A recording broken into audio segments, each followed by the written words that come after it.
사실 최근에 올수록 이 마을 공동체와 자치가 통합되는 그런 양상을 보이고 있는데, 그게 단순히 정책적으로 편리하게 통합하는 게 아니라 나름 의미가 있어서 그렇게 진행되고 있는 것이거든요. 오히려 이 통합의 기운을 좀 더 높일 필요가 있다는 게 제 생각입니다.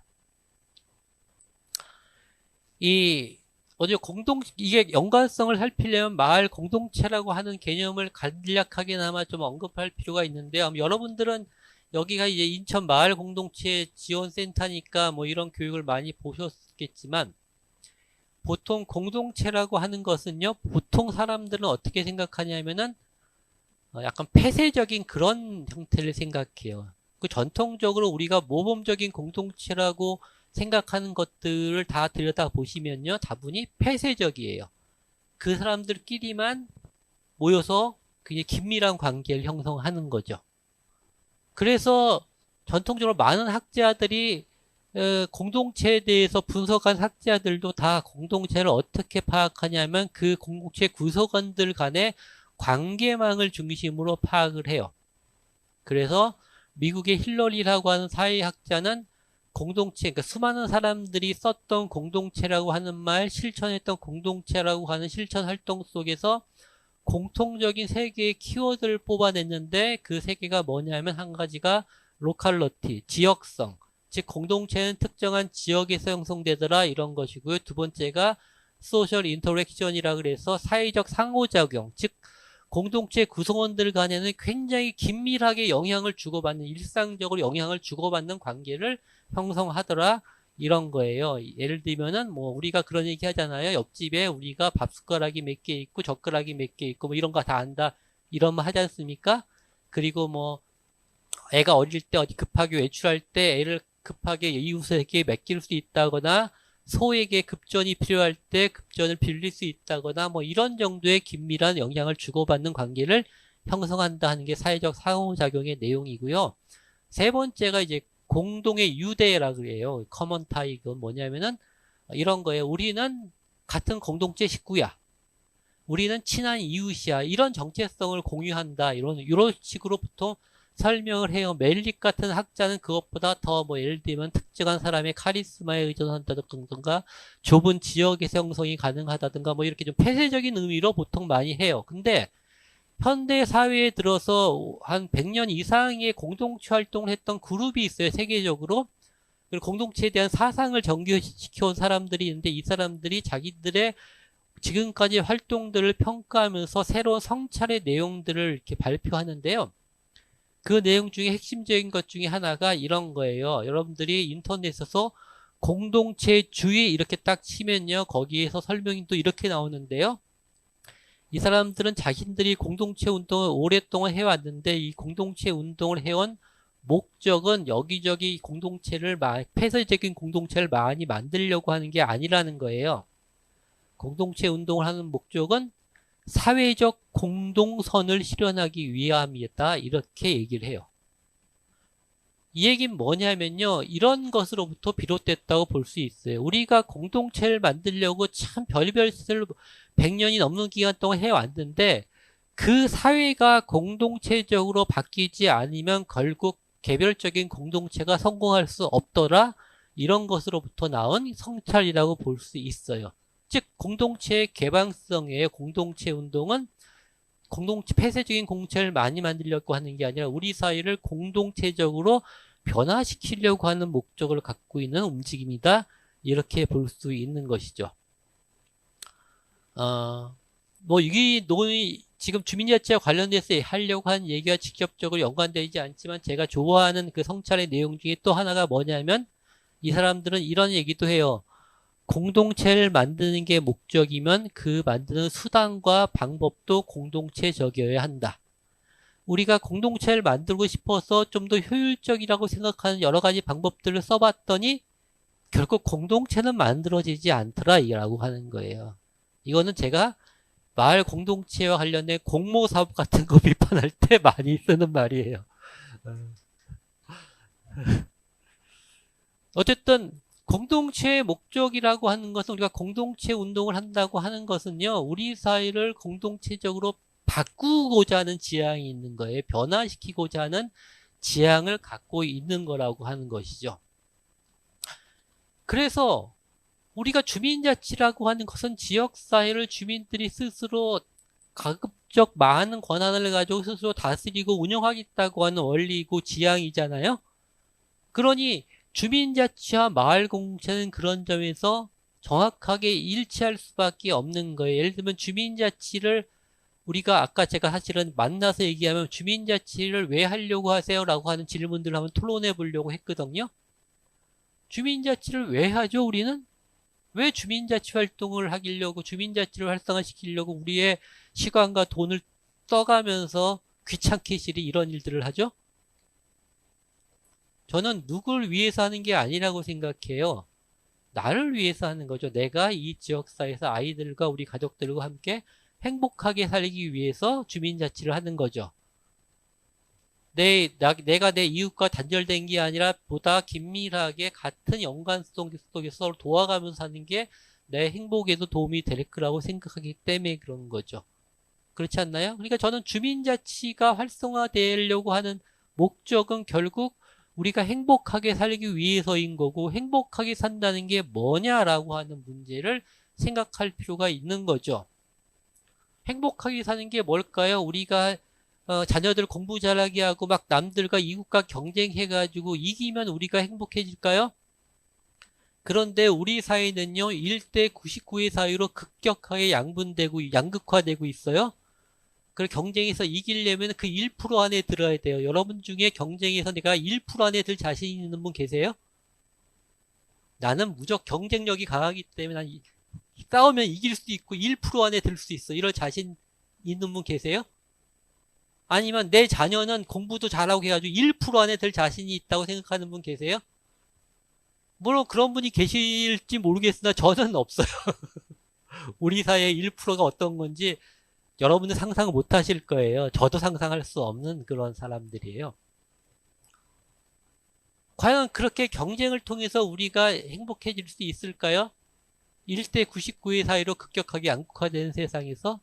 근데 우리는요, 어렸을 때부터 좋은 대학에 가기 위해서 경쟁에 이겨야 된다고 강요하고 생각하고, 그래서 좋은 대학에 가기 위해서 지금의 행복한 삶을 다 포기하고 좋은 대학에 가기 위해서 모든 걸 희생하고 공부만 하죠.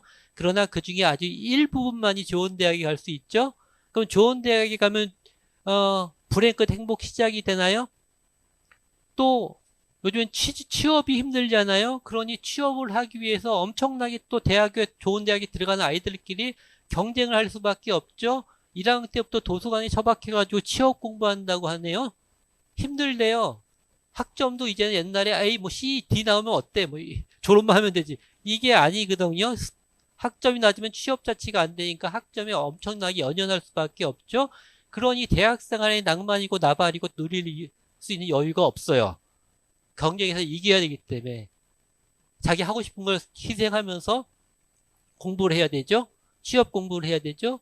그래서 그 중에 아주 일부가 좋은 회사에 정규직으로 취직할 수 있어요. 실제로 통계에 의하면은 상장된 회사에 정규직으로 취업한 노동 인구는 2%에 불과하대요.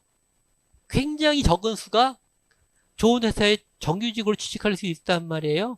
그러면 이제 그 사람들은 이제 불행 끝 행복 시작이 될 수 있을까요? 잘리지 않으려고, 승진해서 뒤처지지 않으려고 또 경쟁하죠. 여러분들 요즘에 업무 시간이 줄어들다 보니까 자기계발 활동들이 늘어났다고 하는 걸 언론에서 많이 보시죠? 여러분들 직장 다니는 사람이 하루 종일 힘들게 일하고 끝나고 또 학원 같은 데 가서 공부하고 싶겠어요? 집에 가서 씻고 밥 먹고 디비져서 텔레비라도 보고 싶어서 쉬고 싶지 않겠어요? 젊은 청춘들은 좋아하는 사람들과 데이트라도 하고 싶지 않겠어요? 왜 그렇게 할까요? 자기 경쟁에서 뒤처지지 않으려고 하는 거죠. 하고 싶은 일을 좀 뒤로 밀어두고. 나이가 들어서 퇴직하신 정도의 나이가 되신 분들한테도 물어봐요. 여러분들 지금 밥 먹을 돈이 없으세요? 물론 그런 분들도 많이 계시지만 그렇지 않대요. 돈이 없어서 보고 싶은 영화나 책을 못 사보세요? 그렇지도 않대요. 그러면은 이제는 좀 행복하게 하고 싶은 일 하고 사시면 되죠. 그랬더니 그것도 아니라는 거예요. 지금도 한 푼이라도 벌 수 있으면 한 푼이라도 벌기 위해서 아둥바둥 된다는 거죠. 왜? 라고 물어보면은 노후가 불안해서.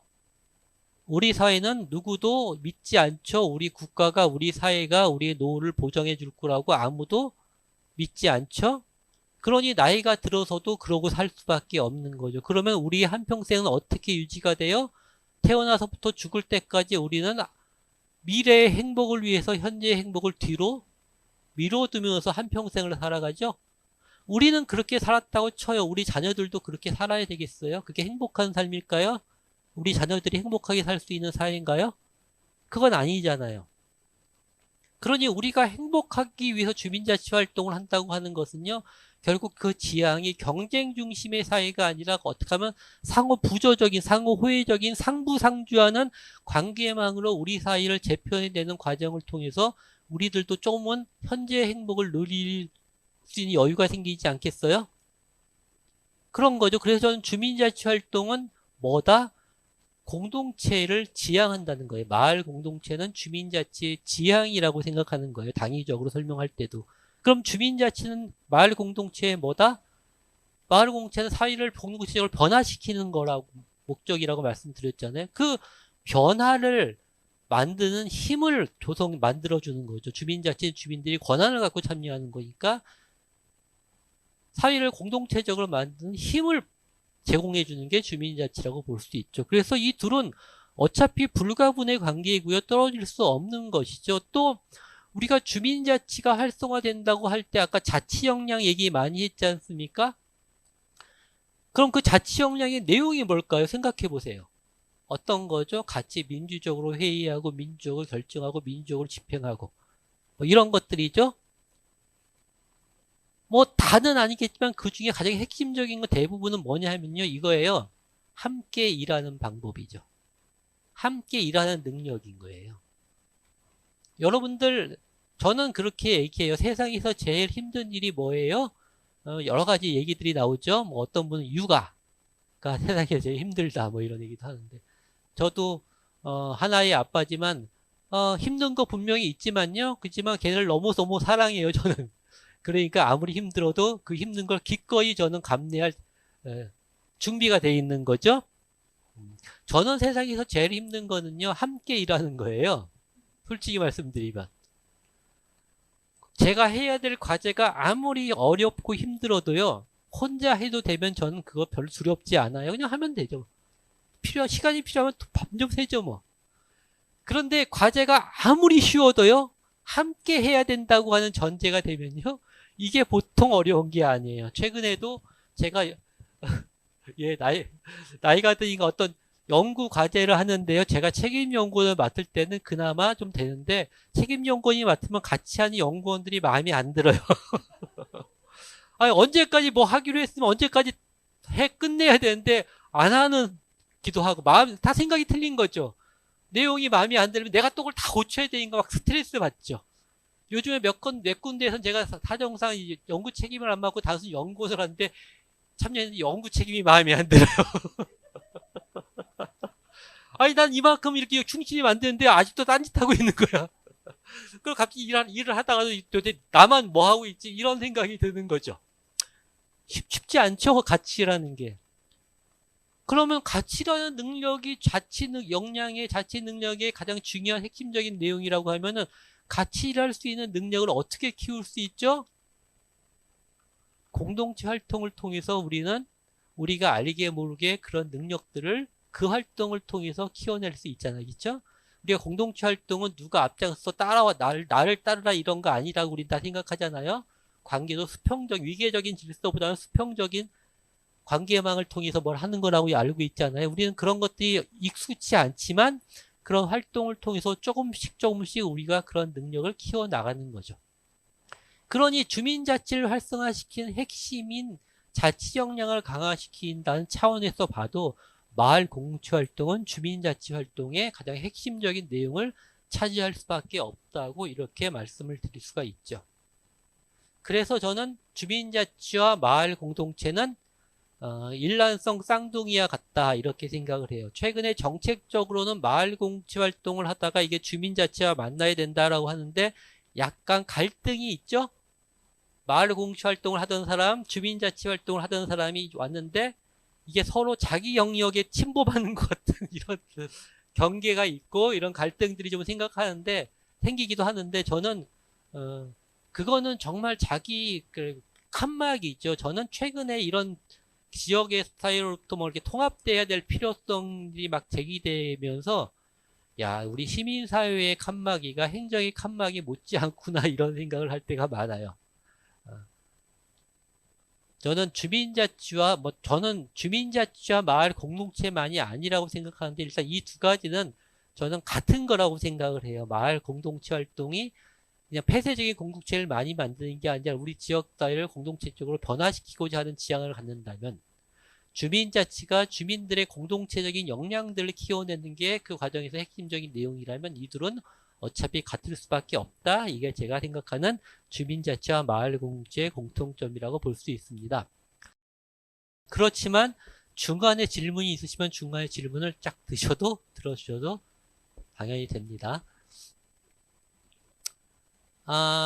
뭐 여러분들은 이제 주민자치가 인천은 많이 시범실시되고 있죠. 저는 개인적으로 반갑기도 하지만 참 우려스러운 것도 많이 있는데요. 아무튼 새로운 주민자치를 구성하고자 하는 내용의 출발은 뭐였냐면요. 뒤에부터 설명을 드리면 이런 거였어요. 지역사회를 보면은 다양한 주민 참여 제도나 정책에 의해서 작동되는 모임이나 이런 프로그램들이 있죠. 예를 들면 참여예산도 있고요. 마을 공동체 관련된 활동도 있고 주민자치위원회도 있고 동지역사회 보장협의체도 있고 이거는 공식적인 제도와 정책에 의해서 작동되는 이런 지역사회 참여 제도 참여 형태잖아요. 그리고 그 밖에 자율적으로 주민들이 참여해서 하는 단체나 이런 모임도 굉장히 많죠. 그런데 이런 것을 고민하다가 근데 왜 이게 다 하나로 이게 구슬이 서말이라도 깨어야 보배라고 하듯이 이게 왜 각각 따로따로 놀면서 이게 지역사회 전체를 좀 발전시키는 그런 작용을 못하고 따로따로 놀까? 이것들을 잘 꿰기만 해도 지역사회는 꽤 큰 변화가 질적으로 있을 것 같은데 이걸 어떻게 꿰까? 이런 고민이 주민자치회를 처음에 고민하게 된 정책적 뭐라 그럴까? 과정이었다, 배경이었다, 이렇게 볼 수가 있겠습니다. 그래서 이것들을 꿰기 위해서는 주민자치의 핵심적인 거점이 좀 필요할 것 같은데 이것을 다 꿰일 수 있는 거점으로서 그것을 주민자치회라는 이름으로 붙이게 된 거고요. 그래서 이 주민자치회는 그런 역할을 하기 위해서 크게 두 가지를 고려해야 된다고 본 거죠. 하나는 새로이 구성되는 주민자치회는 실질적인 권한이 주어져야겠다. 두 번째는 실질적인 권한을 부여하려면은 그 권한을 행사할 수 있는 주체의 주민 대표성을 조금 더 강화해야 된다. 실제로 그런 대표성이 이 주민자치위원회보다는 있어야 된다. 이 두 가지가 이제 핵심적인 내용이라고 볼 수 있습니다.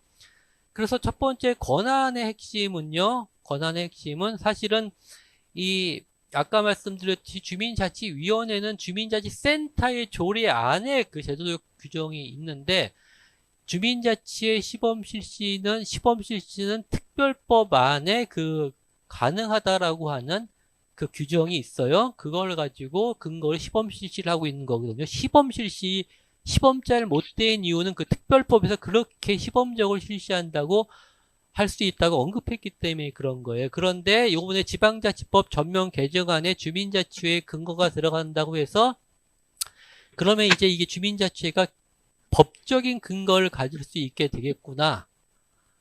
그런 기대를 갖게 됐고요.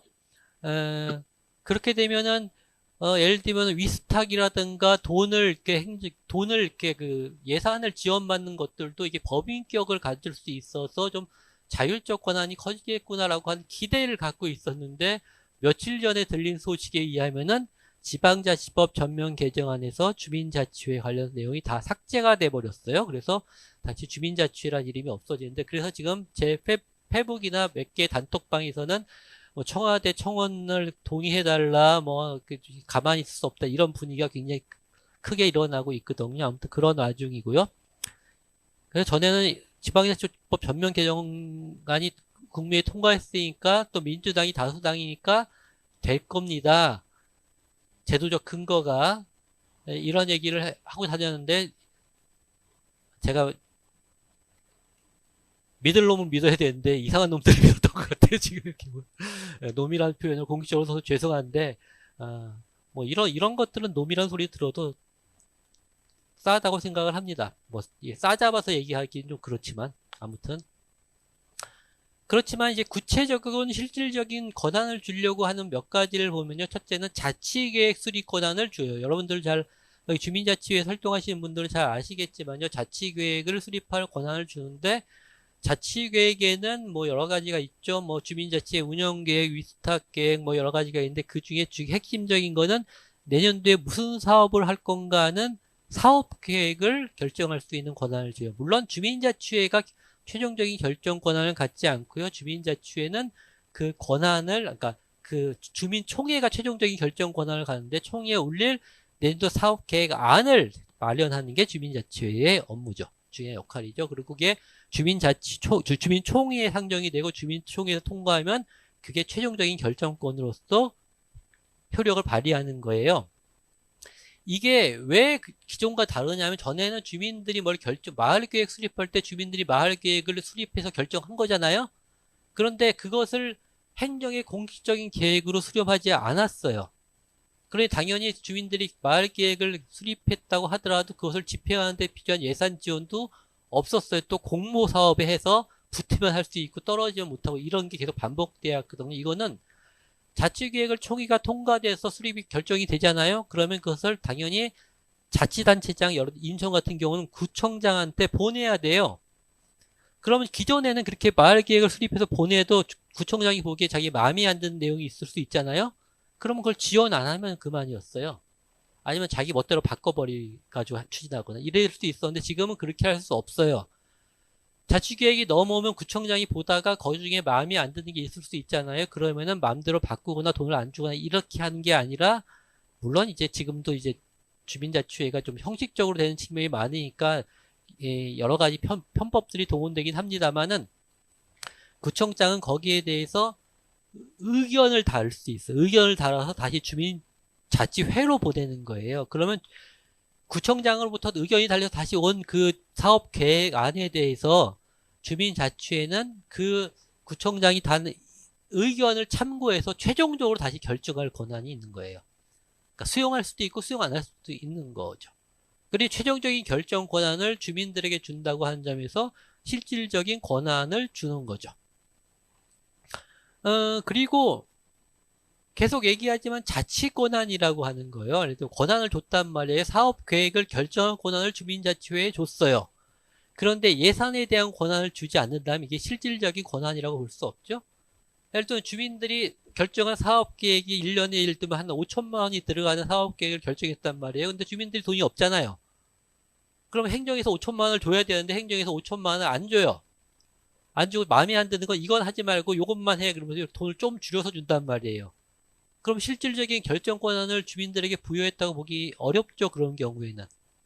그러니까 이 결정 권한을 줄 때는 반드시 따라와야 되는 게 재정에 대한 결정 권한도 같이 따라와야 되는 거죠. 그래서 이 예산에 대한 결정 권한을 주기 위해서 주민자치회에서 고려하고 있는 건 크게 두 가지예요. 하나는 주민참여예산제예요. 그래서 아마 여러분들의 조례에도 제 인천시 각 구청의 조례를 모두 보지 않았는데 그 행안부에서 나온 표준 조례 안에 의하면은 주민자치회는 지역 참여 예산을 주도할 수 있다. 뭐 이렇게 돼 있어요. 그 얘기는 참여 예산의 지역회의와 주민자치회를 통합시켜 버리겠다고 하는 그런 방식으로 지금 나타나고 있는 거예요. 그래서 주민자치회 시범을 실시하는 곳에서는 그나마 좀 이렇게 고민을 하면서 하는 곳들은 참여 예산 지역회의와 주민자치회를 통합시켜요. 그 얘기는 그리고 통합시키는데 단순히 어떤 돈을 얼마를 우리 동의에 배정해 주세요라고 참여예산위원회로 보내는 게 아니라 요즘 이것과 연관돼서 주민참여 예산이 작동되는 방식 중에 요즘 확산되고 있는 게 각 읍면 동별로 예산 실링을 부여하는 방식이에요. 예산 실링을 부여한다는 것은 실링이란 말은 행정 표현인데요. 쉽게 말씀드리면 각 읍면 동별로 일정한 돈을 지원하고 이 돈 내에선 너희들이 어디다 쓸 건지 결정해 라고 하는 방식을 얘기하는 거죠.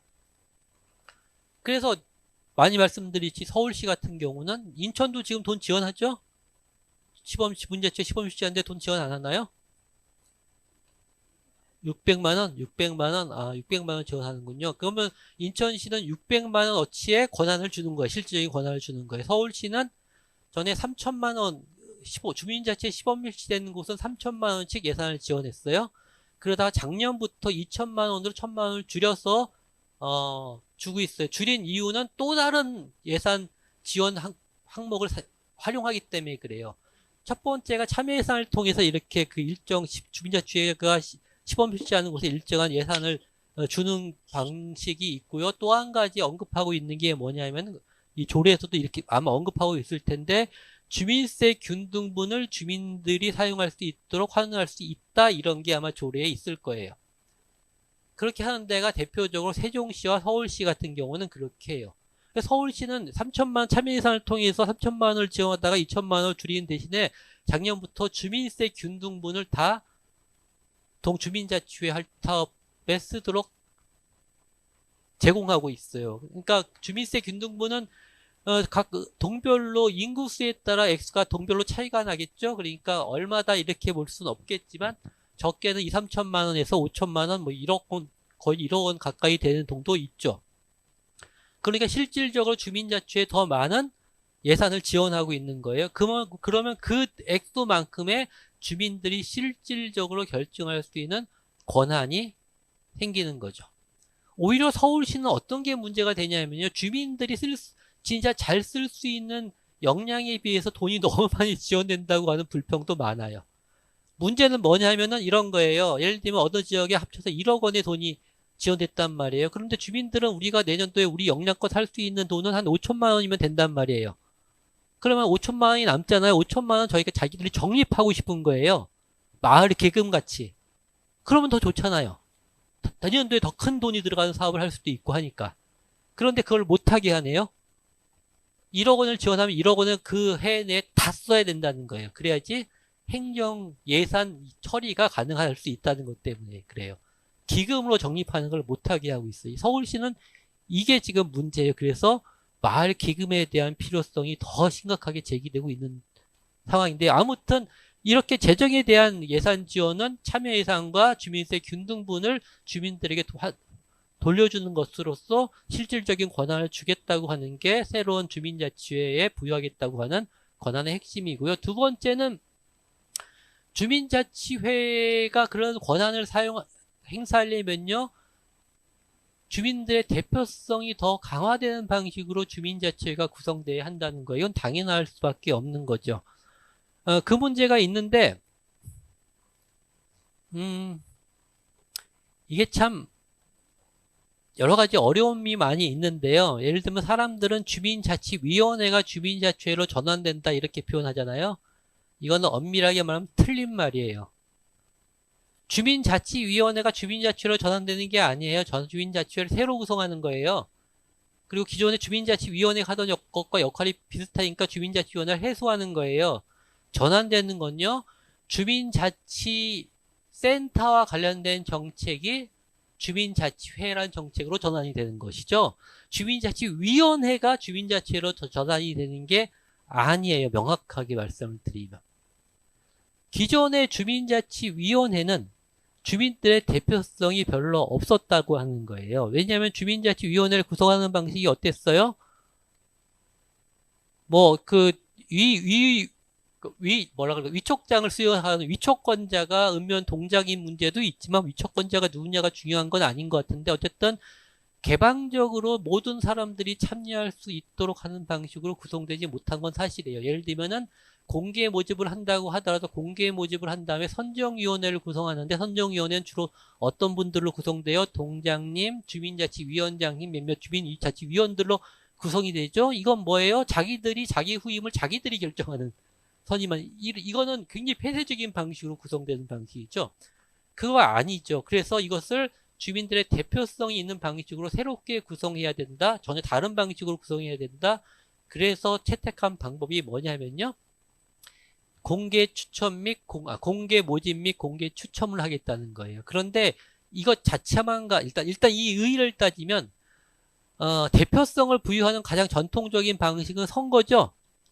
선거를 통해서 우리가 대표성을 부여하는데 그 선거는 선거기 때문에 그런 게 아니라 선거는 보통 선거기 때문에 자유선거, 보통선거, 비밀선거 이런 거기 때문에 그런 거예요. 즉 개방성이 보장되기 때문에 이게 대표성을 부여하는 방식으로서 적절한 명분을 갖고 있는 거예요. 즉 선거는요. 유권자라면 누구든지 참여할 수 있어야 돼요. 만약 참여하는 걸 방해한다던가 특정한 사람만 참여하게 한다던가 하면 이거는 대표성을 선거를 한다 하더라도 이건 부정선거라 그래서 대표성을 부여할 수 있는 방법으로서 정당성을 훼손당하는 거죠. 인정하지 않아요. 선거가 대표성을 부여하는 방법이라고 하는 가장 핵심적인 것은 누구든지 참여할 수 있는 기회가 보장된다라고 하는 개방성이에요. 그래서 공개 모집은요, 누구나 참여할 수 있게 한다고 하는 점에서 의의가 있는 거죠. 개방성의 핵심이죠. 그런데 공개 모집에서 50명의 주민자치회 위원을 구성하려고 하는데 100명이 신청을 했단 말이에요. 예를 들면, 그러면 100명 중에 50명을 선출해야 되는데 이것을 지난 정부에서 했던, 지난 정부 주민자치회 시범 실시할 때 했던 것처럼 선정위원회를 구성해서 한다면 어떻게 될까요? 지난 정부에서 주민자치 시범 실시할 때 주민자치 위원을 각 구청에서 구청별로 선정위원회를 구성해서 심사해서 선임하기로 위촉하기로 했어요. 그러면 그 선임위원회를 누가 구성해요? 구청장이 구성하죠. 그럼 구청장이 자기 마음에 드는 사람들로 구성하게 되죠. 그럼 구청장이 마음에 드는 사람들로 구성한 주민자치회 선정위원회는 어떤 사람들을 중심으로 구성하려고 하겠어요? 구청장이 마음에 드는 사람들로 하겠죠? 물론 의도하지 않더라도 선한 마음으로 의도하지 않더라도 그럴 수 있는 개연성이 너무나 큰 방식이라는 거죠. 따라서 지난 정부에서 했던 시범 실시는 뭐 확대되지도 않아서 시범 실시만 하다 끝난 것이긴 하지만 저는 행안부에서 나온 공무원은 지난 정부에서부터 주민자치 시범 실시가 됐다고 하는데 저는 지난 정부의 주민자치의 시범 실시와 현 정부 들어서 주민자치형 공공서비스 사업계획 안에 들어온 주민자치의 정책은 완전히 다른 정책이라고 사실 다르게 기획이 됐고 한 건데 여기서는 그렇게 하지 않고 그걸 극복하는 방안으로 공개 추첨으로 한 거죠. 누구의 주관도 개입되지 않는 방식으로 선정하겠다는 거예요. 이 공개 추천 방식에 대해서 많은 분들이 우려를 해요. 그럼 적절치 않은 분들이 참여해서 문제를 일으킨다. 이런 얘기를 하는데요. 저는 기본적으로 공개 모집할 때 최소한의 이렇게 조건을 두는 건 모르겠지만, 적절치 않은 분들이 참여할 것 같다는 우려 때문에 공개 추천을 반대하는 것에 대해서는 동의할 수가 없어요. 왜 그러냐면 여러분들 기존에 주민자치위원회 선정해가지고 심사숙고해가지고 위원 선임했잖아요. 거기에는 그런 분들 안 계셨어요? 어떤 인간 집단이나 어떤 방식으로 해도요 그런 사람들이 있어요. 선거를 통해서 구성한 국회가 다 훌륭한 분들로 구성됐어요? 아니죠. 사람들이 모인 집단에서는요 항상 그런 분들이 존재해요. 중요한 거는 그 모여있는 사람들이 집단적으로 이 지성을 어떻게 발휘해서 집단 지성을 중심으로 이끌어 나갈 건가 하는 과제가 남을 뿐이죠. 아무리 좋은 방법을 해도요 그런 사람들은 항상 생기기에 마련인 거예요. 그러니 추첨을 통해서 그런 사람이 들어올 거에 대한 우려를 한다? 그거는 너무 뭐라 그럴까 여기만 대해서만 가는 비판이에요. 다른 식으로 해도 그런 문제는 항상 생기기에 마련인 거죠. 시험을 봐서 온 사람들은 그런 사람이 없을까요? 전문가들로 심사를 해서 구성한 어떤 모임은 그런 사람이 없을까요? 아니잖아요. 다 똑같이 그런 분들이 있잖아요. 문제 있잖아요. 그러니 그거는 우리가 극복해야 될 과제인 거죠. 이 문제를 해결하는 방안, 그러니까 그것 때문에 이걸 할 수 없다는 근거는 될 수 없다는 게 제 생각이에요. 그것보다도 이걸 통해서 누구의 주관도 개입되지 않고 객관적이고 공평하게 위원을 선임한다라고 하는 방식에 있어서는 가장 대표성을 강화할 수 있는 좋은 방식이라는 건 저는 찬성을 합니다. 게다가 이 공개 추천 방식은요. 대의제 민주주의라는 제도가 도입되기 이전의 민주주의에서 정치 지도자를 뽑는 방식이기도 했어요. 왜 여러분들 고대 그리스의 아테네에서 정치 지도자를 추첨으로 뽑았다는 건 아시죠? 게다가 뽑았는데도 이 사람이 좀 아니다 싶으면 도편제라고 해서 도자기에서 탄핵을 할 수 있죠, 시민들이. 그런 방식들이 있는 거죠. 그리고 이것들을 주민자치회가 좀 자기 일을 제대로 하도록 하기 위해서 주민자치회가 모든 걸 결정하도록 하지 않았어요. 그 대표성을 강화하기 위한 방안으로 주민총회를 반드시 개최하도록 했고, 또 분과도 열린 분과라고 해서 주민자치회 위원들로만 분과를 구성한 게 아니라 주민자치회 분과를 구성하면 이제 위원들이 분과장을 맡지만 주민자치회 위원도 아닌 분들이 참여할 수 있도록 그 열린 분과를 구성하도록 했죠. 아까 말씀드린 대로 이 슬라이드는 어떤 걸 설명하기 위해서 처음에 만들었냐 하면요. 주민자치회가요, 주민자치위원회의 가장 큰 문제가 뭐냐 하면요. 뭐 구성 방식도 그렇지만 활동하는 방식도 그래요. 그렇게 하고 싶어 하지 않았지만 초기에는 현실적으로 그렇게 이제 고착화 된 건데, 주민자치위원분들이 모여서 자기들끼리 논의하고 자기들끼리 문제 제기하고 자기들끼리 결정하고 자기들끼리 집행을 해요.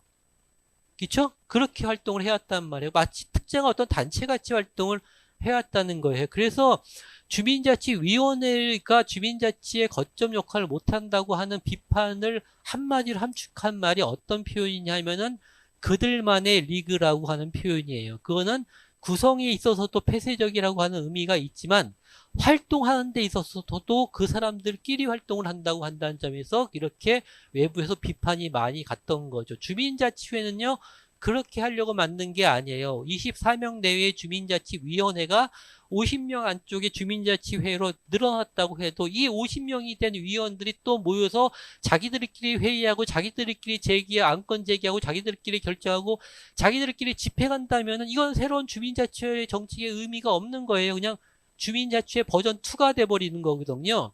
그게 아니라 주민자치회는요, 아까 지역에는 다양한 참여 정책 그리고 거기에 참여하는 사람들 모임들을 연결하자는 거예요.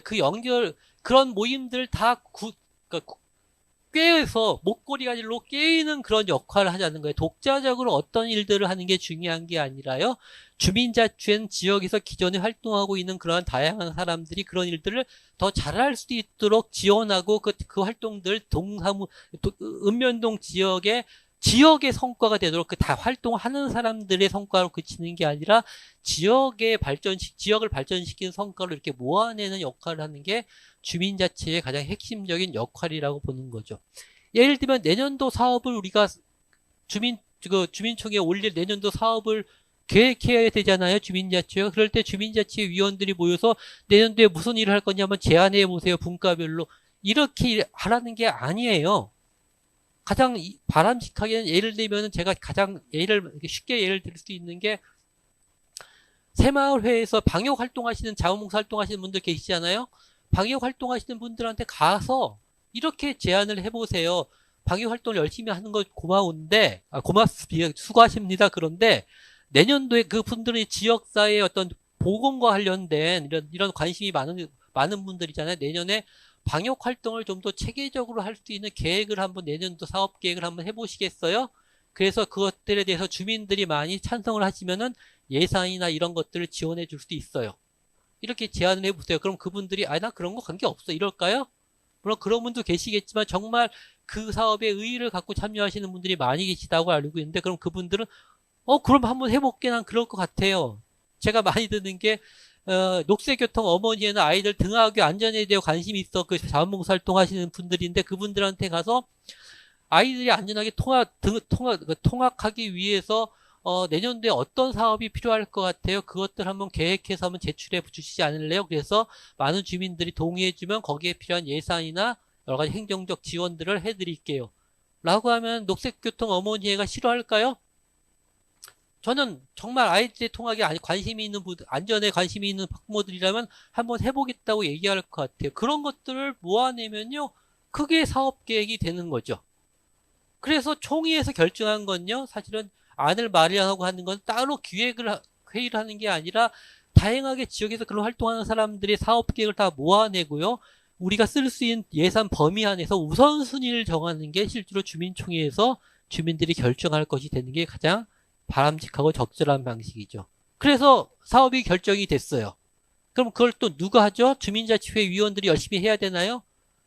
그러면 안 된다는 거예요. 그런 열정은 인정하나 그러면 안 된다고 하는 거죠. 예를 들면 아이들 통학로 관련된 사업이 주민들의 지지를 많이 받아가지고 내년도 사업계획 결정이 됐어요. 그러면 그거는 실행의 주체가 있잖아요. 녹색교통 어머니에게 그걸 하라고 하면 되잖아요. 그리고 그분들의 역량으로 좀 모자랄 것 같으면 우리가 사람들 더 모아서 모집해가지고 그걸 같이 하라고 근데 너희들이 주도하라고 하면 지원해주면 되잖아요. 괜찮아요. 그렇지 않나요? 그렇게 활동을 하도록 하는 게 주민자치회를 구성하는 의의인 거죠. 주민자치위원 50여 명이 모여가지고 자기들끼리 결정하고 자기들끼리 뭘 하라는 게 아니라 그렇게 지역 사회를 굉장히 긴밀하게 연결시키라는 거예요. 각자 하고 있는 분들을 더 잘하게 하고 새로운 주민들이 참여해서 그런 하고 싶은 일들을 하게 하고 그런 것들을 다 네트워킹으로 연결하고 그런 일들의 네트워킹의 구심 역할을 주민자치회가 하라고 하는 거죠. 그런 역할을 할 수 있게 하는 게 주민자치의 가장 중요한 주민자치위원회와 다른 주민자치의 고유한 역할이고 이런 걸 통해서 그 권한과 책임을 더 적절히 할 수 있다고 저는 생각을 하는 거죠. 그래서 주민자치회는 좀 그런 방식으로 중점적으로 좀 고민을 했으면 좋겠고 역할에 대해서도 고민을 하면 좋겠고 그러기 위해서는 주민자치회가 주민자치위원회가 전환되는 게 아니라 새롭게 모든 사람들에게 참여할 수 있는 공개 모집과 공개 추천 방식을 통해서 구성되는 게 필요한데 공개 모집도 과거에 주민자치위원회도 공개 모집을 많이 했어요. 뭐 선정되는 과정에서도 문제가 있다고 제가 말씀드렸지만 공개 모집을 하는 거 보면 정말 적극적으로 공개 모집에 응하는 분들도 그러니까 홍보하시는 분들도 계세요. 프랜카드 붙이는 데 많고요. 거리에 뭐 저희 동네에는 아파트 엘리베이터 게시판 같은 데에도 이렇게 새롭게 주민자치위원회 구성한다고 모집하는 경우도 있고요. 근데 어떤 데는요, 어떻게 공개 모집을 하냐면 공개 모집했다고 하는데 홍보를 어떻게 했어요? 라고 물어보니까 그 동주민센터 앞에 게시판 있죠. 거기다가 A4 용지 하나로 이렇게 붙여놓고 공개 모집했다고 하는 경우도 있어요.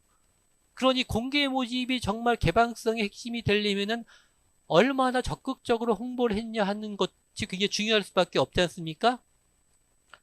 그쵸? 근데 예를 들면 여러분들 길거리에다 프레임카드를 붙였어요. 주민자치위원을 제가 인천에 왔다 갔다 하면서 보니까 뭐 미추홀구가 무슨 구가 내년부터 모든 동의 주민자치회를 다시 구성하기로 했다고 주민자치위원을 모집한다는 프레임카드 저도 봤어요.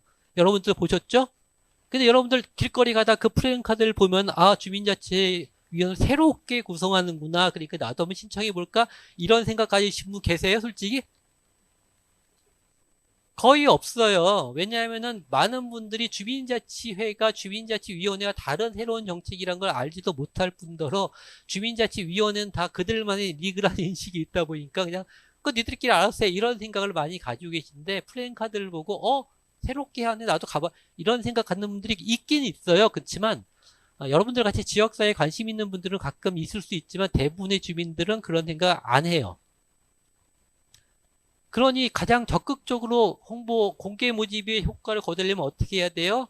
여러분들 같이 지역사회에 관심 있는 분들이 옆에 있는 그런 사람들을 같이 끌고 가야 돼요. 야, 같이 가자고. 이런 게 제일 중요한 거예요. 그래서 제가 주민자치회를 이제 새롭게 시범 실시하려고 하는 지역의 행정과 담당 공무원들과 얘기할 때 항상 제일 많이 강조하는 게 찾아라. 샅샅이 찾아라. 그 동에 어떤 사람들이 무슨 일들을 하고 있는지 샅샅이 찾아서 그 사람들은 초청해라. 가서 우리가 이런 새로운 걸 하려고 하니 같이 하시면 어떻겠습니까? 라고 초대해라. 그런 과정을 반드시 겪지 않으면은 이거 처음부터 이게 잘 구성되기가 이 역할을 할 적절한 분들로 구성되기가 쉽지 않다. 그러니 샅샅이 찾아라 이런 얘기를 하거든요. 여러분들 같이 관심이 있는 분들도 찾아서 그 사람들과 함께 같이 가자고 이렇게 끌고 가는 그런 역할을 할 필요가 있는 거죠. 이게 가장 적극적인 홍보라고 볼 수 있는 거죠. 이건 행정의 역할만 필요한 게 아니 행정도 그렇게 해야 되는 것뿐만이 아니라 시민사회도 그런 역할을 해야 된다는 게 제 생각이에요. 가장 적극적인 홍보는 가서 꼬시고 어깨 동무하고 같이 가는 게 이게 가장 적극적인 홍보라고 볼 수 있는 거죠. 그런 것들이 함께 이루어질 때 주민자치회는 구성과 역할들이 그러니까 저는 첫 단추를 낀다는 말 많이 하는데 요즘에 주민자치회 관련해서 첫 단추가 그래도 잘 끼이는 방식이 그런 거다 이렇게 생각을 합니다. 예, 그래서 어쨌든 저는 주민자치회는 주민자치를 중심으로 지역사회를 전면적으로 통합하는 방식으로 재편하는 그런 정책이고 그런 정책의 의의를 살릴 필요가 있다 이렇게 생각을 합니다. 예, 제 얘기가 계속 길어지고 있고요. 12시 10분까지는 끝내려고 하는데요. 그래서 30분 정도 한 25, 6분 남았는데요. 뒤에 얘기는요. 다 넘어가도 되고요. 이거는 여러분들과 토론을 하려고 준비했던 거예요. 우리가 주민자치회를 구성하는데 왜 우리들은 주민자치 사업에 대해서만 권한을 줄까? 이런 거죠. 우리 동네에서 이루어지는 다른